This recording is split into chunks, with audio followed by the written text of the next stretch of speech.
மழை வருது என்ன துவா சுட்டடக்கா காவலுக்கு வந்தாச்சு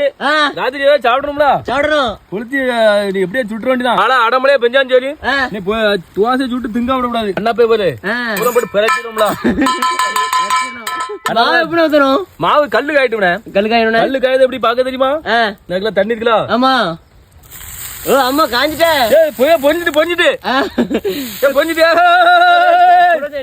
என்ன நல்லா குளிர ஆகிடும் ஏ அப்பா கட்டியா இருக்குண்ணே கட்டியா இருக்கு கொஞ்சம் தண்ணி கலக்கணுமா நம்ம தான் சாப்பிட போறது நமக்கு எப்படி இருந்தா தின்னுடலாம் எப்படி எல்லாம் தின்னுடுவோம் தோசை ரெடி ஆகணும் எப்படியா எப்படி கட்டி மாவா இருக்கா ஆமா தண்ணி லேசா மிக்ஸ் பண்ணி வச்சா ஏ அப்பா எவ்வளவு அழகா இருக்காது நாச்சி அப்படி அப்படியே பம்பரமா சுத்துமே முத தோசை சரியா வராதும்பாங்க உண்மைதானோ தெரியலையா பாப்பமே எழுச்சி வந்ததுமா கல்லு பழகல நீ முத கண்ணு நல்லதா இருக்கு நல்லா இருக்கு ஆனா ரெண்டு தோசைக்கு பழகாதும்பாவ பழகனா பழகட்டானா அதுவும் சரி நம்ம திங்கதான் போறோம் விரட்டதான் பாத்துருமே எப்படிதான் பரட்டு பாப்போமே ஆனா பரட்டில ஒரு தோசைக்கு கொஞ்சம் ஒரு மாதிரி திருவட்டமா இருக்கும்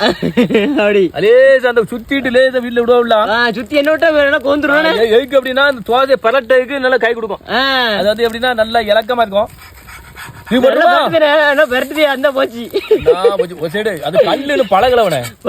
கல்லு நமக்கு கைக்குள்ள பழகணும் இப்படி விட்டா மாவான தும்போம்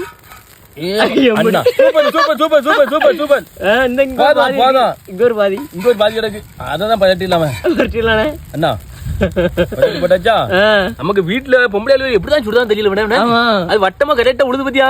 நமக்கு குண்டக்கு மண்டை உழுது நீ எப்படி உழுதான் திங்க விடமாட்டோம்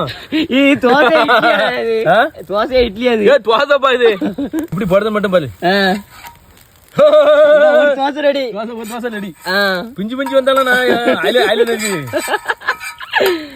அப்பா கல்லு கல்லு ரெண்டு தோசை பழகிட்டுனா நல்லா சூப்பராயிரும்